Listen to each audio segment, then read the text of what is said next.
विवेकानंद ने officially join किया था फ्रीमेसन्स को। कब किया था इसके विषय में भी चर्चा करेंगे। विवेकानंद स्वयं गौमांस खाता था और पूर्व काल के हिंदू ब्राह्मण अतिथि को गौमांस से सत्कार किया जाता था, ऐसा दावा भी करता था। इसका क्या प्रमाण है, मेरे इस बयान के पीछे क्या रेफरेंस है, ये हम आगे बताएंगे। आदि शंकराचार्य, रामानुजाचार्य जी, ये सब संकुचित हृदय वाले पोंगा पंडित थे। ये कौन कहता था?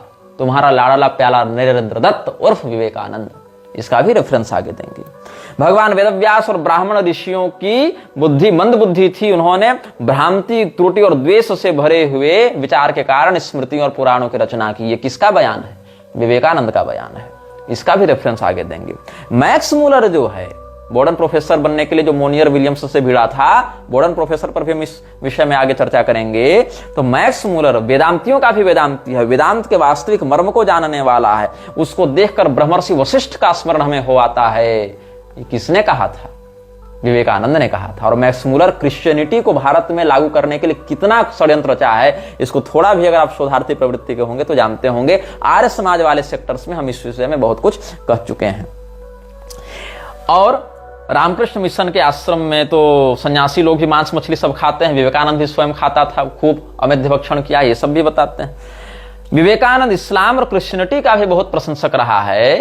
ये भी क्रिश्चियन मिशनरियों का भी, हालांकि धर्मांतरण के विरुद्ध इसने लिखा है कि हिंदुओं को ईसाई नहीं बनना चाहिए, ये भी उसने कहा है। लेकिन ये सब एक बाहरी छलावा के अतिरिक्त कुछ नहीं, क्योंकि उसकी आंतरिक विचारधारा पर जब हम चर्चा करेंगे तो आपको बहुत कुछ ऐसा पता चलेगा जो आप नहीं जानते हैं। आगे विवेकानंद कैसे गांजा फूका करता था, गांजा फूक कर बातें किया करता था, इस विषय पर भी हम आगे चर्चा करेंगे। विवेकानंद कैसे भगवान श्री रामचंद्र जी, भगवान कृष्ण, भगवान शिव इत्यादि के स्थान पर रामकृष्ण परमहंस की पूजा करवाने लगा था। और जो हमारे शास्त्रीय सनातनी देवी देवता हैं उनको भूल जाओ, ऐसा कहता था युवाओं को। इस पर भी हम सप्रमाण चर्चा करेंगे।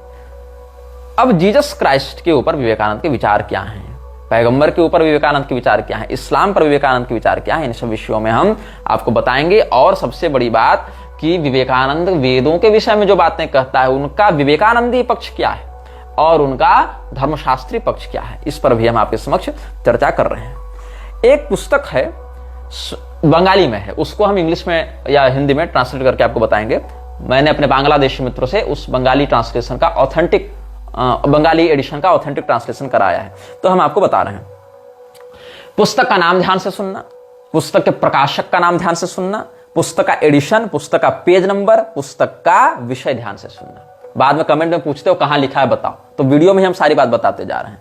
पुस्तक का नाम है स्वामी विवेकानंद वाणी और रचना, और 20वां संस्करण इसका है, छपा बंगाली में। किसने छापा है? उद्बोधन कार्यालय ने छापा है। स्वामी विवेकानंद वाणी और रचना ये छापा है उद्बोधन कार्यालय ने, 20वां संस्करण से बता रहा हूं। उसके खंड 10 के पृष्ठ 189 को देखना, 189 पेज नंबर, वॉल्यूम है 10th, एडिशन है 20th। पुस्तक का नाम है स्वामी विवेकानंद वाणी और रचना, और किसने छापा है, पब्लिशर कौन है? उद्बोधन कार्यालय। रेफरेंस मिल गया। अब लिखा क्या क्या है सो बता रहा हूं, इसी पुस्तक से बता रहा हूं आगे। प्राचीन प्रथा के अनुसार जो हिंदू गौमांस नहीं खाता वो प्योर हिंदू नहीं है। खांटी हिंदू शब्द है ना, खांटी हिंदू मतलब प्योर हिंदू नहीं है। किसने कहा? विवेकानंद ने कहा। रेफरेंस बुक का बता चुका हूं। आगे आप देखो 9th वॉल्यूम देखोगे, 9वां खंड, उसमें 28वां पेज देखोगे, उसमें क्या कहता है विवेकानंद? 20 से लेकर 22nd एडिशन तक का ये सब रन करेगा। मनु आदि संहिता, ज्यादातर पुराण और महाभारत के ज्यादा अंश बौद्ध के जन्म के बहुत बाद में हुआ। मतलब कहने का अर्थ है इसका कि जो मनुस्मृति है और अधिक पुराण महाभारत के अधिकतर अंश बौद्ध के जन्म के बाद मिलावट करके जोड़ दिए गए। ये इस मूर्ख का प्रलाप है प्रक्षिप्तवादी विचारधारा को बढ़ाने के लिए, क्योंकि जॉन मूर भी मत परीक्षा में इसी बात को जोड़ दे रहा था कि ये सब प्रामाणिक नहीं है, ये सब तो बाद के लोगों ने जोड़ तोड़ दिया। इसीलिए विवेकानंद भी उसी विचारधारा को आगे बढ़ाने में लगा हुआ है। आगे देखो क्या कहता है, जो 9th वॉल्यूम है उसमें थोड़ा सा और आगे बढ़ोगे, इसी प्रकरण के आगे, ये तो 28वें पेज से बताया ना, तो स्वामी विवेकानंद वाणी और रचना पब्लिश बाय उद्बोधन कार्यालय, उसमें 22nd एडिशन को देखोगे, 9th खंड जो उसका है 9th वॉल्यूम, उसके 31st पेज को, 31वें पृष्ठ को देखोगे, वहां क्या लिखा है? वेदों में कहीं पर भी शूद्र के उपवीत की बात नहीं है। सूत्र सूत्र सूत्र मतलब धागा, रस्सी ना। वेदों में कहीं पर भी सूत्र के उपवीत की बात नहीं है, गोभिल गृह सूत्र में भी नहीं है। अब पूरे वेद के वांग्मय को हम अभी नहीं बताएंगे क्योंकि आवश्यक भी नहीं। यहां गोभिल गृह सूत्र में भी नहीं है ऐसा जो गोभिल गृह सूत्र का नाम लिया, अब हम वहां से आपको बताएंगे बाद में। पहले ये रेफरेंस दे रहे हैं, उसके बाद हम गोभिल गृह सूत्र पर भी आएंगे। ये क्या लिखता है विवेकानंद वाणी और रचना में, 9th वॉल्यूम, पेज देखना 71-72 में। शंकराचार्य की बुद्धि तीव्र थी लेकिन वह उदार नहीं थी। उन्होंने बौद्धों को तर्क में हराकर जला के मारा। उधर बौद्ध तो महान था।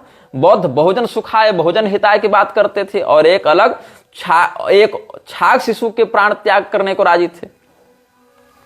मतलब बकरा भी काट दो अगर, तो बौद्ध लोग उसको बचाने के लिए अपनी जान देने के लिए तैयार रहते थे और बहुजन सुखाय बहुजन हिताय की बात करते थे। और शंकराचार्य तीव्र बुद्धि का था लेकिन उदार बुद्धि का नहीं था, इसीलिए उसने बौद्धों को पहले हराया फिर जलाकर मार दिया। ये किसने कहा? ये विवेकानंद ने कहा। बहुजन हिताय बहुजन सुखाय ये बौद्ध कह रहे हैं, यहीं से बहुजन शब्द को लेकर ये लोग आ गए। विवेकानंद ने ही वामपंथी विचारधारा की नींव इस प्रकार से डाली है। कहीं का अर्थ कहीं जोड़ दिया और कोई भी आरोप कहीं पर लगा दिया।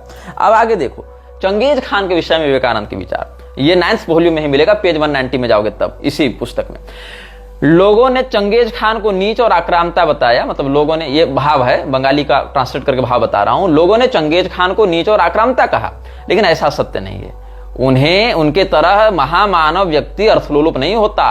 वो एकत्व की आदर्श में अनुप्राणित होकर दुनिया को एकत्व के ढांचे में डालने का प्रयास किया था। कौन? Genghis Khan. हाँ भाई, एकत्व तो बचेगा ना, जब अपने अलावा सबको मार दोगे तो अकेले बचोगे, तो एकत्व ही करोगे तुम। तो ये विवेकानंद ने चंगेज खान के लिए कहा है। अब आगे देखो इसी वॉल्यूम में, ये तो 190 पेज से बताया ना, 190 में से। अब 198 पेज पर जाओ तो वहां क्या कहता है? धर्माचार्यों के मध्य केवल मात्र बुद्ध और मोहम्मद के विषय में स्पष्ट ऐतिहासिक उल्लेख है। श्री कृष्ण के संबंध में मेरा संदेह है। जितने लोगों ने धर्म का ज्ञान दिया उसमें भगवान कृष्ण को धर्मोपदेष्टा मानता है, किंतु संदिग्ध मानता है कि उन्होंने धर्म का उपदेश दिया कि नहीं दिया, कब दिया, कहां दिया, ये सब संदिग्ध बातें, कोई ऐतिहासिक उल्लेख नहीं है। तो ऐतिहासिक उल्लेख किसका है? तो पैगंबर का है, ईसा मसीह का है, और वो धर्मोपदेशक है। मतलब इस्लाम धर्म है, ईसाइयत धर्म है इसके लिए।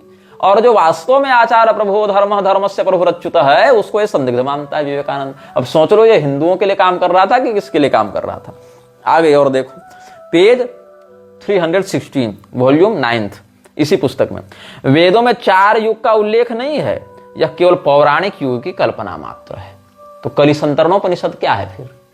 कलिसंतरणोपनिषद के हरे राम हरे कृष्ण महामंत्र के आधार पर चैतन्य महाप्रभु ने इतना बड़ा आंदोलन बंगाल से ही प्रारंभ कर दिया, और ये कलिसंतरणोपनिषद में जो युग व्यवस्था वर्णित है उसको ये नहीं मानता कि वेदों में 4 युग का उल्लेख है। ये विवेकानंद का वैदिक ज्ञान देख लो।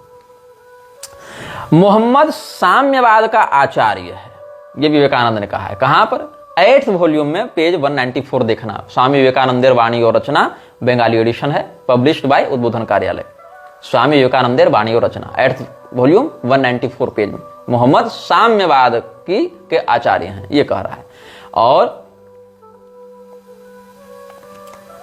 कुसंस्कार एवं अज्ञता का स्थान वेदों में है, ये कह रहा है। इसी वॉल्यूम में आगे देखोगे तो 276 पेज में स्मृति पुराण आदि सामान्य बुद्धि मनुष्य की रचना है। भ्रम प्रमाद भेद बुद्धि और द्वेष बुद्धि से भरा हुआ है। इसमें जितना अंश उदार है वही ग्राह्य है, बाकी त्याज्य है। रामानुज शंकराचार्य आदि संकीर्ण हृदय के पंडित मात्र थे। ये विवेकानंद का बयान है। कहां छपा है ये? स्वामी विवेकानंदेर वाणी और रचना, पब्लिश्ड बाय उद्बोधन कार्यालय, बंगाली एडिशन से बता रहा हूं, 7th वॉल्यूम पेज 266। जब क्षत्रिय उपदेश करता था तब जाति वर्ण निर्विशेष सबको अधिकार दिया, और जब ब्राह्मणों ने कुछ लिखा तो अन्य सभी को वंचित किया। गीता में सभी के लिए अधिकार है, और व्यास शूद्रों को वंचित करने के लिए वेदों को कपोलकल्पित अर्थ किया ब्रह्मसूत्र में। वेदों का कपोलकल्पित अर्थ किया ब्रह्मसूत्र में। ये स्वामी विवेकानंद ने लिखा है, बताया है। मतलब ये बात कहां छपी है? स्वामी विवेकानंदेर वाणी और रचना में 6th वॉल्यूम में देखना, पेज 314-315 में उद्बोधन कार्यालय ने छापा है। क्या कहता है ये? क्षत्रिय उपदेश करता था तब सभी जाति वर्ण निर्विशेष सबको अधिकार दिया था, और जब ब्राह्मणों ने कुछ लिखा तो अन्य सभी को वंचित किया। तो राम जी तो क्षत्रिय कुल में ही आए थे ना। अब वहां शंभू को वध वाला प्रकरण को दिखा देंगे तो कहेगा प्रक्षिप्त है, मिलावटी हो। तो बुद्ध के बाद बहुत कुछ जोड़ दिया गया ना। तो कुल मिला के चित भी अपनी पट भी अपनी, आधा मुर्गा पकाकर खाओ आधा बचा लो, अहिंसा के नाम पर। ये इन लोगों का नाटक है। तो वेदव्यास ने क्या किया, शूद्रों को वंचित करने के लिए वेदों का कपोल कल्पित अर्थ कर दिया ब्रह्मसूत्र में। अच्छा, आरएसएस वाले तो जो विवेकानंद कितने बड़े चापलूस बने घूमते हैं, वो तो वेदव्यास जी को शूद्र स्वयं बताते फिरते हैं, मछुआरन के लड़के थे वेदव्यास जी। अब वेदव्यास जी की माता मछली के पेट से उत्पन्न हुई थी, अगर इस बात को सत्य मानते हो तो वैज्ञानिक दृष्टिकोण से कैसे सिद्ध करोगे कि मछली के पेट से बच्चा सिद्ध हो सकता है? आधुनिक साइंस से तो नहीं सिद्ध कर सकते हो, तुमको दिव्य विधा का आश्रय लेना पड़ेगा कि मछली के पेट से भी बच्चा हो सकता है, क्योंकि जो मछुआरन की बेटी कह रहे हो, मछुआरन की बेटी तो थी नहीं, मछुआरे ने तो पाला पोसा था, बच्ची तो मछली के पेट से मिली थी। और मत्स्य देश का राजा मत्स्य भी निकला था, जो कि राजा उपरिचर वसु के वीर्य से मछली के गर्भ में गए थे बाज के माध्यम से, और जो मछली भी मछली नहीं, अद्रिका अप्सरा थी। ये सब बातें, और ये सत्यवती जो है वो भी पिछले जन्म में अच्छोदा नाम की पितृकन्या थी, जिसको कानिन पुत्र के माध्यम से शाप विनिर्मुक्त होगा ऐसा उनके ही पिता अमावसु ने शाप दिया था। तो ये तो क्षत्रिय कन्या थी, मछुआरन थी नहीं। लेकिन आरएसएस वाले तो वेदव्यास जी को शूद्र बताते फिरते हैं और कहा मछुआरन के लड़के ने वेद लिखा। और यहां पर विवेकानंद कह रहा है कि वेदव्यास ब्राह्मण था, ब्राह्मणों ने जब कुछ लिखा तो अन्य सबको वंचित किया, और जब क्षत्रियों ने उपदेश दिया तो सबको सबका अधिकार दिया। इसीलिए भगवान कृष्ण क्षत्रिय थे, उन्होंने उपदेश दिया तो सबको सब दिया, और वेदव्यास जी ब्राह्मण थे, उन्होंने शूद्रों को वंचित करने के लिए वेदों का कपोल कल्पित अर्थ किया। तो क्या मानना चाहते हो तुम लोग? ये पेंडुलम बनाए हैं पूरे हिंदुओं को, ये सब कोई दार्शनिक सैद्धांतिक वक्ता प्रवक्ता विद्वान नहीं है, सारे मूर्ख एजेंट हैं मृक्षराज के। यही है, इतने है विषय, और केवल इधर उधर की बातों को जोड़ तोड़कर मूल शास्त्रीय परंपरा के विरुद्ध जाकर बात करते हैं। जिन लोगों को वेदव्यास जी का, वाल्मीकि जी का शास्त्रीय रहस्य जाना ना हो, वो लोग पंडित गंगाधर पाठक मैथिल जी के लेखों को भी पढ़ सकते हैं इस विषय वाले। हालांकि शबरी प्रकरण में उन्होंने अतिवादिता कर दी है और प्रमाण प्रकरण विरुद्ध ही जाकर सब कुछ प्रलाप किया है। एक और कहते हैं कि धर्मशास्त्रों की परंपरा से अनभिज्ञ लोग शबरी को भील नहीं बताते हैं। ऊपर से स्वामी अप्पय दीक्षित जी ने, जो अद्वैती हुए हैं पूर्वाचार्य, और स्वामी वेदांत देशिक जी ने, दोनों ने शबरी जी को भील नहीं बताया है। और भुसुंडी रामायण में भील नहीं बताया गया है शबरी जी को, और ये कहते हैं भुसुंडी रामायण प्रामाणिक नहीं, जबकि स्वामी करपात्री जी का बड़ा फैन बने फिरते हैं। और स्वामी करपात्री जी ने रामायण मीमांसा में ही जिसकी बात को सिद्ध करने के लिए इतना झगड़ा कर लिया हमसे, वहीं भुसुंडी रामायण को भी प्रामाणिक रामायण और प्राचीन रामायण में गिना है।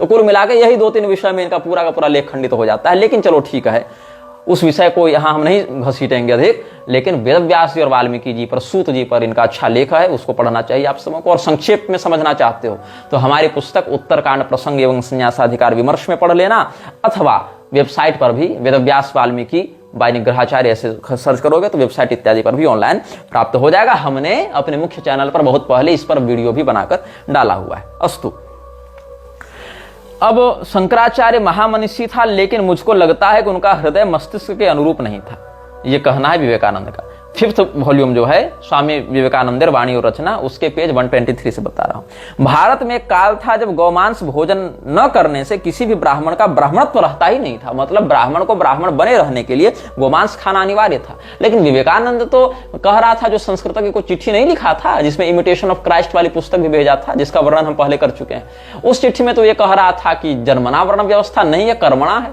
तो ये कौन सा कर्म है जिसको ग्रहण कर लेने से, मांस खा लेने से, गोमांस खा लेने से व्यक्ति ब्राह्मण बन जाता है और ब्राह्मण तो पुष्ट हो जाता है? ये कौन सा कर्म था भाई इसका? और वेदों का आश्रय लेकर बता रहा है कि वेदों में ऐसा होता है। वेदों में लिखा है, भारत में एक काल था जब गौमांस भोजन न करने से किसी भी ब्राह्मण का ब्राह्मण तो नहीं रहता था। ये कहां छपा है? तो स्वामी विवेकानंदेर वाणी और रचना, 5th volume, page 48, Bengali edition, published by Udbodhan Karyalaya. Shankaracharya भी अपने मत के समर्थन के लिए ऐसा शास्त्र व्याख्या किया जो मुझे सही नहीं लगता। ये किसकी शब्दावली है? विवेकानंद की शब्दावली। कहां छपा है? 5th वॉल्यूम, स्वामी विवेकानंद वाणी और रचना, पेज नंबर 189। अब हम बात करते हैं सूत्र की, जो गोभिल गृह सूत्र का इसने नाम लिया कि वहां धागे के जनेऊ का वर्णन नहीं है। तो वास्तव में यह भ्रामक वक्तव्य है, क्योंकि जब आप गोभिल गृह सूत्र को देखेंगे तो मुख्य सूत्रों में जो उपनयन विधि है, 10वीं कंडिका, प्रथम प्रपाठक के 10वीं कंडिका में आप जाएंगे तो वहां पर उपनयन वाला जो सूत्र धारण का सूत्र है वो प्रत्यक्ष सूत्र के रूप में प्राप्त नहीं होता है। मेखला बंधन और कौपिन धारण, ये सब के लिए एक ही सूत्र से संकेत कर दिया गया कि आप मेखला धारण वाले से इसका कर लें, और टीकाकारों ने भी तद्वत ही व्याख्या की है। तो क्या यह कह दें कि सूत्र अनुपलब्ध होने के कारण उस प्रासंगिक भाव से हम धागे के जनेऊ को मान्यता ही नहीं देंगे? ऐसा नहीं है। जबकि धागे का जनेऊ पहनने के कारण इसी गुवाहाटी के कॉटन कॉलेज के प्रोफेसर पद्मनाथ को इसने इतना तिरस्कृत किया था, इतना जलील किया था विवेकानंद ने, कि पद्मनाथ ने अंत में कह दिया कि तुम विवेकानंद नहीं, तुम दयानंद सरस्वती हो गए, तुमसे बातें ही करना बेकार है, क्योंकि तुम थेथरे करोगे। यही उसका भाव था। तो सूत्र वाले यज्ञोपवीत के प्रति क्या घृणा थी विवेकानंद की, उसने कह दिया कि अरे तू तो ये क्या जनेऊ टांगा है धागे वाला, ये तो फारसियों सुधार लिया है क्या तुमने। तो उसने कहा, पद्मनाथ ने कहा कि नहीं नहीं, ये तो मेरा यज्ञोपवीत संस्कार हुआ था, मंत्र पढ़ा गया था। क्या मंत्र पढ़ा था? यज्ञोपवीतम परमम पवित्रम पढ़ा। अरे तो ये तो वेद में लिखा ही नहीं। बोले देखो लिखा है। तो अरे बाद में एडिट कर दिया, किसी ने प्रक्षिप्त कर दिया, मिला दिया। ये थ्योरी थी विवेकानंद की। तो ये विवेकानंद वाला जो ज्ञान है, उस ज्ञान का हम पोस्टमार्टम करेंगे, इसके अविवेक को दिखाएंगे। विवेकानंद के अविवेक को श्री भागवतानंद दिखाएंगे। क्या कहेंगे? तो गोभिर गृह सूत्र का उपनयन प्रकरण जाने से पहले इसको 9 कंडिका पार करनी पड़ी होगी। अरे भैया पहले कंडिका का दूसरा सूत्र पढ़ लेते, पन्ना पलटने के जस्ट बाद वही सूत्र मिलेगा। सूत्र क्या है? पहले प्रपाठक के प्रथम कंडिका का दूसरा सूत्र है, यज्ञोपवीतिना चांतोदकेन कृत्यम। यज्ञोपवीत को धारण करके याचमन इत्यादि को संपादित करके फिर आगे के कृत्य को करना है। तो यज्ञोपवीति व्यक्ति ही उस कृत्य को करेगा। तो ऐसा नहीं कि यज्ञोपवीत बाजार से खरीद कर टांग लिए, ऐसा नहीं है। उपनीतम उपवीतम ब्रह्मसूत्रम यथावद विहितम यस्यास्ति स यज्ञोपवीति। शास्त्रीय परंपरा से जिस प्रकार का यज्ञोपवीत संस्कार वर्णित है, उपनयन संस्कार वर्णित है, वैसे ब्रह्मसूत्र को यथावद विहित मार्ग से धारण करने वाला यज्ञोपवीति है। तेन यज्ञोपवीतिना उपवीतम ब्रह्मसूत्रम यथावद विहितम यस्यास्ति स यज्ञोपवीति तेन यज्ञोपवीतिना। इसके बाद दूसरे प्रपाठक के पहले सूत्र, प्रथम प्रपाठक के दूसरी कंडिका के प्रथम सूत्र को देखेंगे तो क्या कहते हैं? यज्ञोपवीतम कुरुते सूत्रम वस्त्रम वापि वा कुशरज्जुमेव। यज्ञोपवीतम कुरुते सूत्रम, इसी सूत्र से खंडित हो जाता है विवेकानंद का प्रलाप। गोभिल गृह सूत्र से ही प्रमाण दे रहा हूं। क्या विवेकानंद ने विवेक दिखाया? समझ में बात नहीं आती। तो मनुस्मृति का वचन है, कार्पासम पवीतम स्याद् विप्रस्योर्ध्वृतम त्रिवित क्षणसूत्रमयम राज्ञो वैश्यस्याविक सौत्रिकम। कपास के धागे से बने हुए सूत्र का ब्राह्मण प्रयोग करे और शन से, सन होते हैं ना, सन एक प्रकार की घास होती है, पौधा होता है, उससे रेशा निकलते हैं, उस रेशा से धागे बनते हैं। तो सन से बने यज्ञोपवीत को क्षत्रिय और भेड़ के बाल से मतलब ऊनी यज्ञोपवीत को धारण कौन करे? वैश्य। मतलब वैश्य जब जनेऊ धारण करेगा तो ऊनी यज्ञोपवीत धारण करेगा, ऊन से बने हुए, और सन से बने हुए को क्षत्रिय और सूती यज्ञोपवीत को धारण करेगा कौन? ब्राह्मण। लेकिन वस्त्रों के लिए भी ये सब बातें बताई गई हैं, किंतु अभाव में कार्पास समूह के लिए प्रयुक्त हो जाता है। यह भी एक शास्त्रीय पक्ष प्राप्त होता है। और इसको धारण करने का क्या विधान है? तो देव कार्य और पितृ कार्य में अलग अलग है। देव कार्य में बाएं कंधे में यज्ञोपवीत रहता है और पितृकार्य में दाएं कंधे में यज्ञोपवीत रहता है। इसको आगे के सूत्रों में स्पष्ट करते हैं। दक्षिणम बाहुमें धृत्य शिरोवधाय सव्यंशे प्रतिष्ठापयति दक्षिणम कक्षमवलंबम भवत्येवं यज्ञोपवीति भवति। दाहिने हाथ को उठाकर माथा में लपेटते हुए बाएं कंधे की ओर स्थापित करके उसको नीचे जो टांग ले, वह दक्षिण कांख से नीचे तक लटकाते हुए पहना जाता है। बाएं कंधे पर प्रतिष्ठित करके दाहिने कांख की ओर से जिसको गिराया जाता है वह यज्ञोपवीति कहलाता है। और सव्यम बाहुमुद्धृत्य, बाएं हाथ को उठाकर शिरोवधाय, माथे के माध्यम से फिर दक्षिण से प्रतिष्ठापयति, दाहिने कंधे पर रखता है। और सव्यम कक्षमन्मवलंबम भवत्येवं प्राचीनावीति भवति।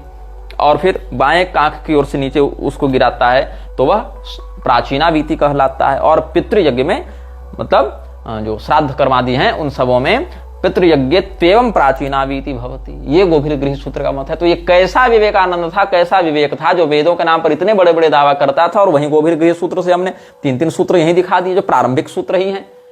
वहां तक जाने की आपको आवश्यकता ही नहीं इतना समझने के लिए। तो इस प्रकार से हमने आपके समक्ष यह दिखाया कि इतना बड़ा भी विद्वान नहीं था जितना इसको बताया जाता है। और हमारे धर्मशास्त्र के प्राचीन आचार्यों के प्रति इस व्यक्ति की क्या विचारधारा थी आप समझ सकते हैं। विवेकानंद को उसकी अद्भुत कुशाग्रता के कारण, उसकी फोटोजेनिक मेमोरी के कारण याद किया जाता है कि विवेकानंद ने एक बार अगर कोई पन्ना देख लिया तो उसको याद हो गया, पढ़ लिया। अब देखो, विवेकानंद मर गया था 39 साल की उम्र में, एट द एज ऑफ 39 ही died and died due to multiple functional disorders. उसके जो बहुत से अंग थे वो काम करना बंद कर चुके थे, जो ऑर्गनल फंक्शंस हैं वो काम करना बंद कर चुके थे। विवेकानंद खूब मांस खाता था, खूब गांजा फूकता था और विविध प्रकार के रोगों से ग्रस्त था। ये प्रामाणिक बात कह रहा हूं, कोई सुनी सुनाई बात नहीं कह रहा हूं। कहां से कह रहा हूं इसका रेफरेंस भी दूंगा, तुम बस अनुभाग देखते जाओ। अब क्या है, विवेकानंद के विषय में कहते हैं अमोंग एजमैन, ये सब में भी आपको ये सब प्रमाण मिल जाएंगे। तो विवेकानंद जिसको अति कुशाग्र व्यक्ति के रूप में प्रचारित किया जाता है कि विवेकानंद ने एक बार जो पन्ना पढ़ लिया, वो फोटोजेनिक मेमोरी थी उसकी, याद हो गया पूरा पन्ना उसको, ऐसे व्यक्ति का अगर आप रिपोर्ट कार्ड देखें तो यूनिवर्सिटी एंट्रेंस लेवल एग्जामिनेशन में इसने 47% मार्क्स प्राप्त किए थे। 47 जो एफए एग्जाम था जिसको बाद में बदलकर इंटरमीडिएट कर दिया गया था, उसमें 46% आए थे। मतलब आज की परिभाषा में कहें तो 10वीं 12वीं और स्नातक ग्रेजुएशन, तो इसके 47%, 46% और ग्रेजुएशन में आए 56%। अब ये बात सत्य है, उस समय का 56% आज के 95% को पढ़ाएगा, ये बात सत्य है, इसमें कोई दिक्कत नहीं है। उस समय का क्या, पिछली पीढ़ी के जो लोग 50% 60% लाते थे, वो लोग आज के 99% वाले को 10 बार पढ़ाएंगे। लेकिन बात है कि जब आपकी प्रसिद्धि, आपकी कुशाग्रता फोटोजेनिक मेमोरी वाली प्रचारित की जा रही है, तो उस सिद्धि के बाद, उस अद्भुत मेधा के बाद आप 56% ला रहे हैं, तो सोचिए वो मेधा नहीं होती तो आप कितना लाते। मतलब हाल आपका ये है भाई साहब कि आप फोटोजेनिक मेमोरी के सिद्धि साधक होने के बाद आप 56% ला पा रहे हैं ग्रेजुएशन में, ये हाल है आपका। अच्छा, ये कह सकते हैं कि यूनिवर्सिटी के प्रोफेसर्स ने छेड़छाड़ कर दी होगी, मतलब कि बहुत बार ऐसा होता है कि चेक करने वाले जो एग्जाम पेपर चेक कर रहे हैं वही घोटाला कर दे रहे हैं, ये बात भी हो सकती है, जिसका अनुभव हमने स्वयं किया है। हमने अपने ही रिपोर्ट कार्ड में बहुत बार ऐसा अनुभव किया है कि संस्कृत में 200 में मुझे 120 नंबर दिए गए विश्वविद्यालय में, तो बाद में मैंने देखा इधर उधर कैसे नंबर दिए गए, तो कहा गया कि भाई यहाँ पर 5 रुपये 10 रुपये कॉपी चेक करने के बन रहे हैं, तो जो व्यक्ति जितना अधिक कॉपी चेक करेगा, 20 रुपये 25 रुपया जो भी बनेंगे वो उतना मिलेगा, तो अधिक से अधिक कॉपी निपटाओ। और चूंकि संस्कृत का मैं इकलौता छात्र था अपने महाविद्यालय में, तो दूसरा कोई पढ़ने वाला था नहीं, डिग्री के लिए ऐसे ही जानने के लिए क्या आधुनिक शिक्षा व्यवस्था में चल रही है। हालांकि महासंस्कृत कुछ पढ़ना था नहीं, पहले ही दिन मुझे अपने संस्कृत प्रोफेसर से झगड़ा हो गया था। आयुष सत्य बल आरोग्य सुख प्रीति विवर्धना, जो गीता के 17वें अध्याय का श्लोक है, उसी श्लोक की व्याख्या में झगड़ा हो गया था। तो उसके बाद हमने क्लास भी अटेंड नहीं किया था, बस परीक्षा देने जाते थे। एक तो इसी वेशभूषा में कॉलेज जाना था, तो उसके लिए भी थोड़ा सा लोगों की नजर में चढ़े हुए रहते थे। और एक बार झगड़ा हुआ था अच्छा खासा फैकल्टी से हमारा, तो उसके कारण भी थोड़े चढ़े हुए थे। हालांकि सम्मान तो वहां भी था, महाविद्यालय में भी जब हम जाते थे तो वहां के जो प्रधानाध्यापक थे, प्राचार्य गण थे, वो सब भी हाथ जोड़कर खड़े होकर अभिवादन करते थे, स्वामी जी आइए बैठिए, क्या स्थिति है। तो विश्वविद्यालय में कुलपति इत्यादि भी सम्मान से ही व्यवहार करते थे। किंतु शैक्षणिक स्तर की बात करें तो वहां पर थोड़ी पता है कि किसने एग्जाम लिखा है, क्या लिखा है। तो हम ये बता रहे थे कि ऐसा होता है कई बार, और आधुनिक शिक्षा व्यवस्था में भी ऐसे आपको कई घोटाले देखने को मिल जाएंगे, बहुत से वीडियो भी लीक होते रहते हैं, अस्तु कोई बात नहीं। लेकिन कहने का विषय यह है कि विवेकानंद का जो संस्थान था, विवेकानंद का जो इंस्टीट्यूट रहा, क्या वहां भी ऐसी बातें होती थी। अच्छा, आगे हम देखते हैं।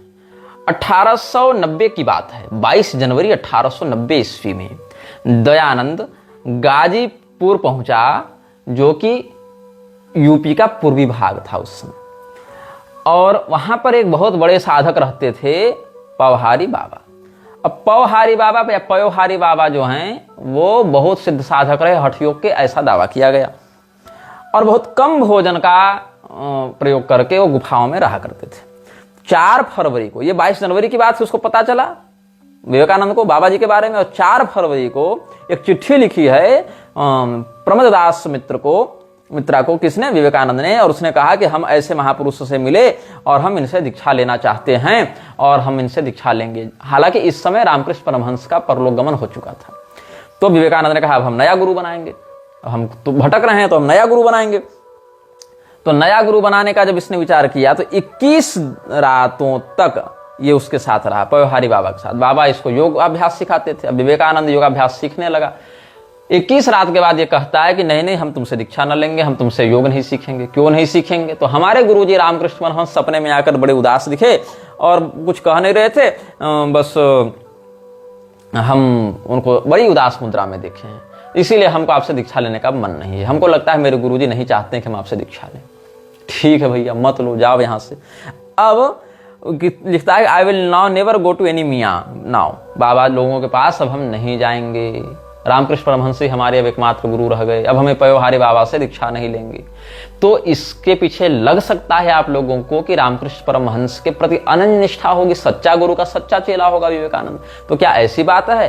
तो ऐसी बात का भी पोस्टमार्टम हम आगे व्यक्त करेंगे आप सबों के पास कि ऐसी बात नहीं थी। विवेकानंद को हठयोग में ही आलस्य आ रहा था और वो वहां से भागना चाहता था, इसीलिए रामकृष्ण परमहंस सपने में आकर उदास थे, ऐसा उसने बहाना किया। इसका क्या प्रमाण है, क्या संदर्भ है, ये सब भी हम आपको आगे बताएंगे।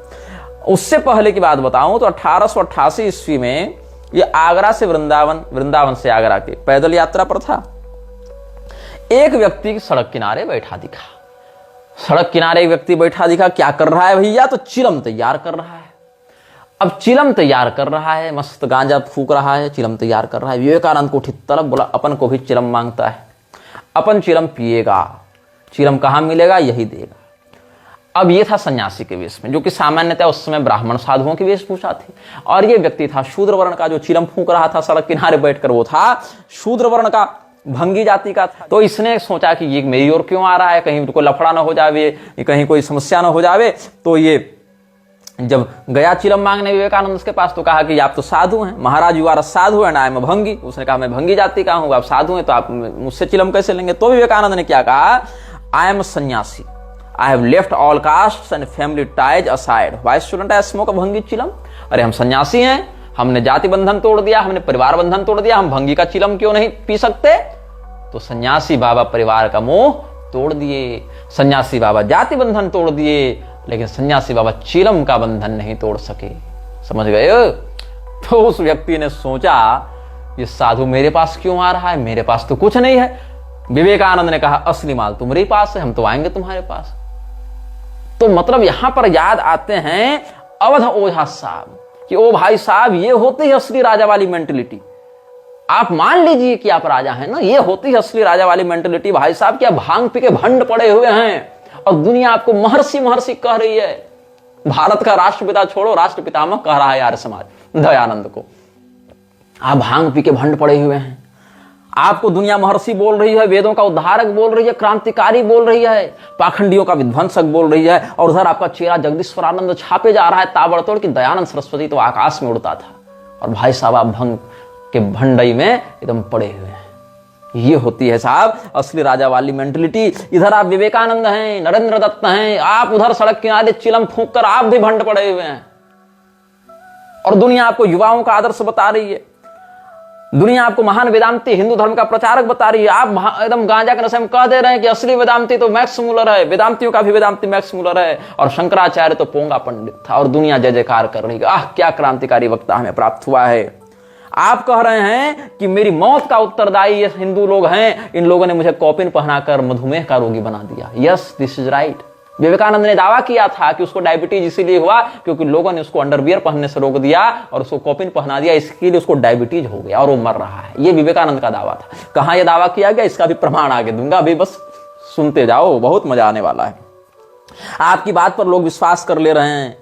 ये होती है राजा वाली मेंटेलिटी कि आप गांजा फूकर भंड पड़े हैं, आप कह दे रहे हैं कि मुझे कॉपिन पहनाकर डायबिटीज का मरीज बना दिया गया, और उसके बाद आपकी जयंतियां हो रही हैं, स्मारक बन रहे हैं, और फोटो में टांग रही है पिछली पीढ़ी आपको, विवेकानंद को फोटो में फ्रेम करके टांग रही है, अगली पीढ़ी उसको हाथों हाथ ले रही है। आज की पीढ़ी में आईआईटी बाबा है, आईआईटी बाबा ने आईआईटी क्रैक किया है, ये आईआईटी क्रैक बाबा है, ये केवल क्रैक बाबा है, पिछली पीढ़ी का बाबा है, ये नई पीढ़ी का बाबा है साहब। ये है आपका राजा वाला विचार, ये है राजा वाली मेंटलिटी कि आप भांग पी के भंडासुर बने हुए हैं, इधर गांजा पी के फूंक के एकदम भंडासुर बने हुए, और दुनिया आपको महर्षि बता रही है, क्रांतिकारी बता रही है, योगी राज बता रही है। ये स्वैग है ना इन लोगों का। अरे क्या पारंपरिक आचार्य इस स्वैग को प्राप्त करेंगे? तो ये सब बातें जो विवेकानंद की हैं, ये सब कहां लिखी हैं, कैसे लिखी हैं, किसने लिखी हैं? विवेकानंद ने खुद लिखी हैं कि किसी उसके निकटवर्ती निवेदिता जैसे लोगों ने लिखी हैं? कहां कहा विवेकानंद ने? इन सब विषयों पर हम चर्चा कर रहे हैं। विवेकानंद के समकालीन अवस्था में फ्रीमेसन्स ने 4 लोगों को स्पॉन्सर किया था। पहला व्यक्ति था इस्लाम की ओर से खड़ा होने वाला मोहम्मद अब्दूह इस्लाम की ओर से खड़ा होने वाला व्यक्ति था। इन सभी लोगों के चित्र भी मैं सार्वजनिक करूंगा। ईसाइयत की ओर से खड़ा होने वाला था जॉफ्री फिशर, जो कैंटरबरी का आर्च बिशप भी था। ये क्रिश्चियनिटी की ओर से खड़ा हुआ था। जो जुडाइज्म यहूदियत का इजराइल ब्रॉडी था, वो चीफ रब्बी था उस समय, वो जुडाइज्म की ओर से फ्रीमेसन्स ने खड़ा किया था। एंड गेस व्हाट, हिंदुइज्म की ओर से सनातन धर्म की आड़ में कौन खड़ा किया गया था? स्वामी विवेकानंद। और फ्रीमेसन्स के अलग अलग लॉज ने इसको इनिशिएट किया था। जैसे जो मोहम्मद अब्दू था उसको लॉज 1355 कायरो में, Kaukab al Sharq lodge 1355 Cairo में इनिशिएट किया गया था। और anchor and hope lodge number 1 Kolkata से इनिशिएट किया गया था स्वामी विवेकानंद को फ्रीमेसन्स के तहत। Old Reptonian lodge number 3725 London से इनिशिएट किया गया था archbishop of Canterbury Geoffrey Fisher को ईसाइयत की ओर से। और Duke of Sussex lodge number 48 Melbourne से यहूदियत की ओर से इजराइल ब्रॉडी को, जो चीफ रब्बी था, उसको प्रमोट किया गया था। ये 4 लोगों को खड़ा किया गया था। इसमें विवेकानंद के अलावा आपने कितनों के नाम सुने, लेकिन ये चारों एक ग्रुप के लिए काम कर रहे थे। 4 अलग अलग लॉज से इनिशिएट करके 4 अलग अलग मान्यताओं के ऊपर से लोगों को वक्ता बनाकर प्रमोट किया गया था। और विवेकानंद फ्रीमेसन्स का सदस्य कब बना, इसके विषय में हम आपको बता रहे हैं। विवेकानंद ने फ्रीमेसन्स ज्वाइन करने के लिए अप्लाई किया था 1884 ईस्वी के 19 फरवरी को। और जैसा कि हमने बताया है कि फ्रीमेसन्स, इल्यूमिनाती, म्लेच्छराज की संस्थाओं से जुड़े लोग कितनी डेमन समनिंग्स करते हैं, कितना कुछ करते हैं। क्या हुआ, 1884 ईस्वी के 19 फरवरी को नरेंद्र दत्त ने फ्रीमेसन्स बनने के लिए अप्लाई किया। और 20 फरवरी, 21 फरवरी, 22 फरवरी, जाते जाते 23 फरवरी 1984 को, मतलब एप्लीकेशन के 3 दिनों के बाद इसके पिता की, विश्वनाथ दत्त की मृत्यु हो गई। आप आज फ्रीमेसन्स के लिए अप्लाई करते हैं, 3 दिन बाद आपके पिताजी निकल लेते हैं, ठीक। लेकिन आपने फ्रीमेसन्स से संबंध नहीं तोड़ा। आप अप्रैल के 5 तारीख को, 5 अप्रैल 1884 को फ्रीमेसन की परीक्षा उत्तीर्ण करते हैं, फ्रीमेसन के एंट्रेंस को पास करते हैं। 15 अप्रैल 1884 को फेलोक्राफ्ट मेसन की आपको उपाधि दी जाती है। और 20 मई 1884 को आप मास्टर मेसन बन जाते हैं। अब विवेकानंद उर्फ नरेंद्रनाथ को, या नरेंद्रनाथ उर्फ विवेकानंद को यह प्राप्त हो गया। और influence of Vivekananda and Vedanta on freemasonic ideas, इस नाम से तारकनाथ तरफदार ने एक पुस्तक भी लिखी है। अब विवेकानंद और फ्रीमेसन्स का जो संबंध है वो कोई छिपा हुआ संबंध नहीं है। आप थोड़ा सा भी शोधात्मक विचार रखते होंगे तो आप इसको बहुत सरलता से देख लेंगे, सार्वजनिक इन विषयों को आप जान जाएंगे। फ्रीमेसन्स के भारत में बहुत से लॉज हैं और हजारों प्रतिष्ठित लोग इनके अनुयायी भी बने हुए हैं।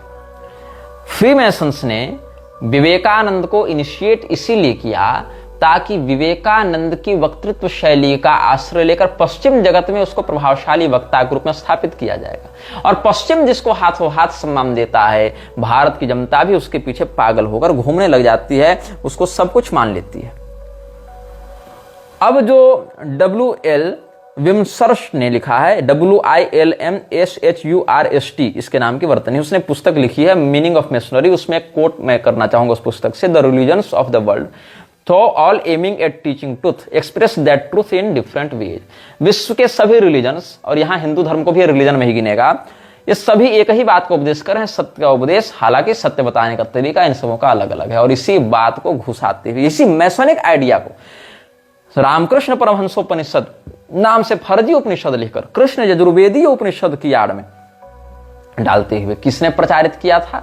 स्वामी हर्षानंद गिरी ने, जो कि रामकृष्ण मिशन का एक व्यक्ति है।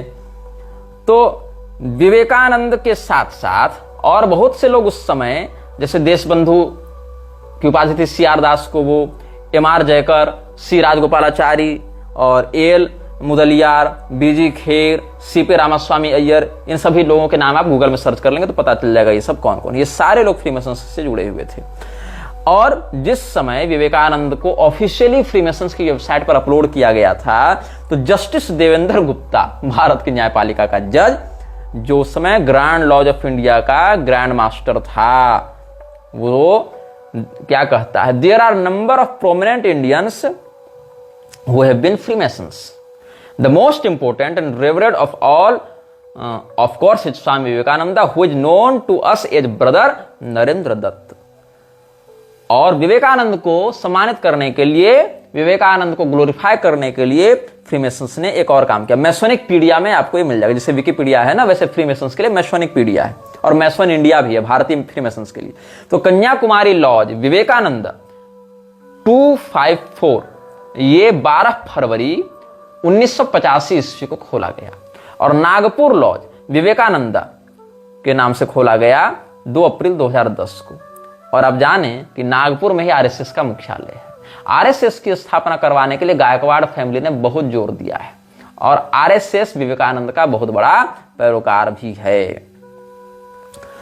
विवेकानंद मैंने कहा, पहले ये लोग अपने सदस्य के रूप में वर्णन करने से बचते थे। जैसे दयानंद सरस्वती का निकटवर्ती संबंध रहा है फ्रीमेसन्स से, किंतु दयानंद सरस्वती को ये लोग खुलेआम अपने अनुयायी के रूप में स्वीकार करना नहीं चाहते। वाया थियोसोफिकल सोसाइटी ये स्वीकार करते हैं कि आर्यन मेसोनरी और थियोसोफिकल सोसाइटी का आर्य समाज से संबंध है, लेकिन सीधे सीधे फ्रीमेसन से बचता है ताकि हिंदुओं को भ्रमित करने में सुविधा हो। लेकिन विवेकानंद के समय लोगों ने खुद मांग की कि आप उसको अगर इनिशिएट किए तो उसको उचित सम्मान मिलना चाहिए, क्योंकि ऑफिशियली इसने रिचुअल्स में भाग लिया था। दयानंद ने ऑफिशियली फ्रीमेसन्स के रिचुअल्स में भाग नहीं लिया था, इसीलिए उस व्यक्ति को ये लोग आधिकारिक रूप से फ्रीमेसन्स का मेंबर नहीं बताना चाहते। हालांकि इन्फ्लुएंस्ड वही था, उसके जो ब्रांचेज थे, उसकी जो शाखाएं थी, उससे आर्य समाज जुड़ा हुआ है आंतरिक रूप से। और ये बात आर्य समाजियों को भी नहीं पता, बताओगे तो भड़क जाते हैं। उपदेशो मूर्खाणाम प्रकोपाय न शांत, यही चरितार्थ करते हुए। लेकिन विवेकानंद चूंकि इनिशिएट किया गया था ऑफिशियली, एक लॉज के तहत उसको इनिशिएट किया गया था anchor and hope number 1 Kolkata से, तो इसीलिए उसको ऑफिशियली इन्होंने अपनी वेबसाइट पर अपलोड भी किया था। और many brethren has requested that write up about Swami Vivekananda as a freemason should appear in our website. ये रेवरेंड ब्रदर, पवित्र सम्मानित ब्रदर आर रत्ना स्वामी ने, फ्रीमेसनिक ब्रदर कहते हैं लोगों को ना, ये सब आप लोग नहीं कहते हैं ब्रो कोड, ब्रदर कोड और हेलो ब्रदर, हाय ब्रो। ये ब्रो कहां से आया है? फ्रीमेसन टर्मोलॉजी ही है ब्रो कहना। ये ब्रो मतलब ब्रदर और सिस मतलब सिस्टर वाला नहीं है।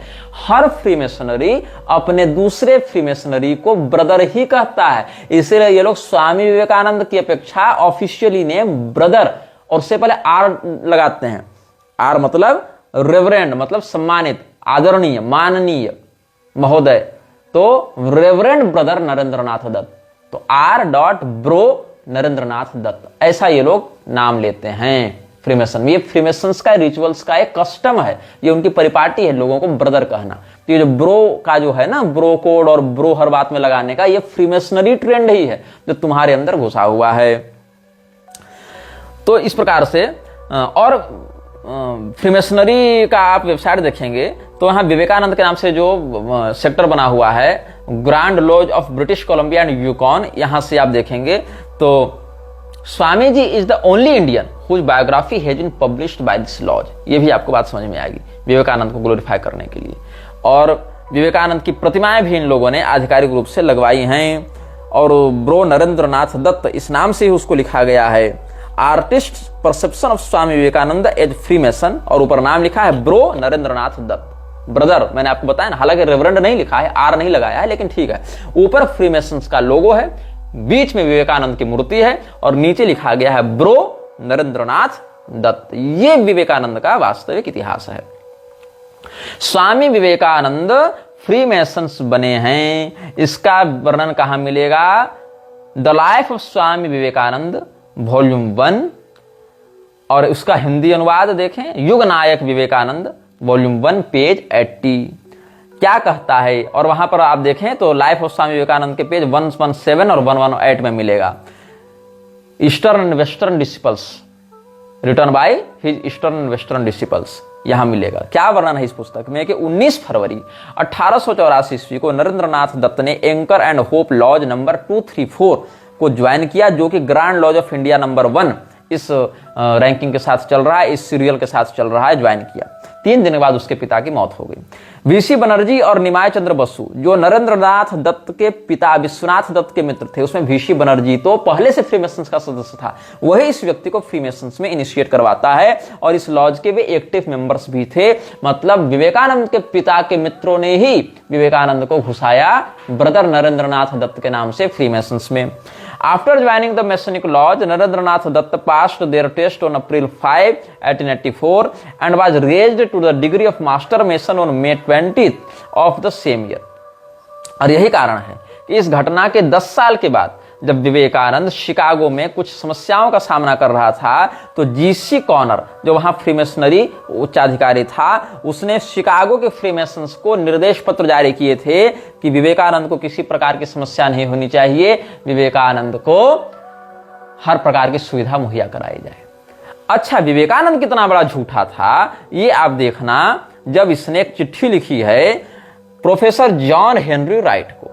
एक और खेतरी के राजा अजीत सिंह ने इसको अच्छी स्पॉन्सरशिप दी हुई थी, दूसरी ओर फ्रीमेसन्स इसको हाथों हाथ सपोर्ट कर रहे थे, लेकिन फिर भी विक्टिम कार्ड कैसे खेला है विवेकानंद ने। यह चिट्ठी लिखी गई थी डियरबॉर्न एवेन्यू 541 18 जून 1894, 18 जून 1894 को 541 डियरबॉर्न एवेन्यू से चिट्ठी लिखी थी विवेकानंद ने। किसको लिखी थी? प्रोफेसर जॉन हेनरी राइट को। क्या लिखता है? डियर अध्यापक ji, excuse my delay in sending the other letters, I could not find them earlier, I am going to New York in a week. मतलब आपके पत्र हमको समय पर नहीं मिल पाए, इसीलिए हम समय पर उत्तर नहीं दे पाए, इसके लिए क्षमा कर दीजिएगा अध्यापक जी। प्रोफेसर साहब, हम 1 सप्ताह में न्यूयॉर्क जाने वाले हैं, हमको पता नहीं हम इधर वापस आएंगे कि नहीं आएंगे, इसीलिए चिट्ठियां वहां वापस मत भेजिएगा जब तक हम आपको दूसरा पता दूसरी चिट्ठी में नहीं बताते, हमसे पत्र व्यवहार मत कीजिएगा। ये सब आगे करते हुए मिसेस बैगली का इसने कुछ नाम लिया है और ये कहता है कि यहां पर मुझे बहुत सम्मान मिला, a complete stranger here without even credentials.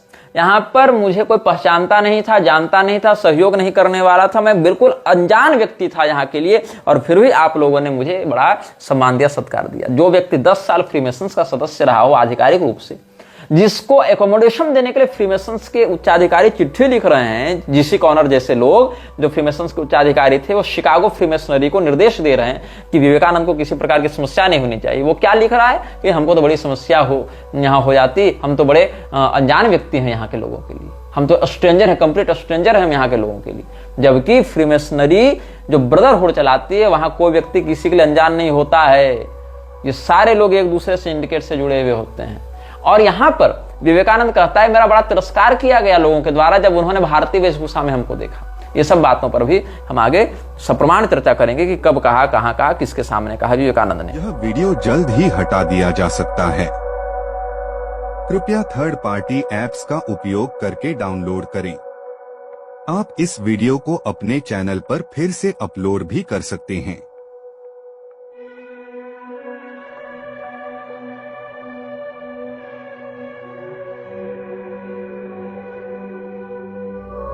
This video may get deleted soon.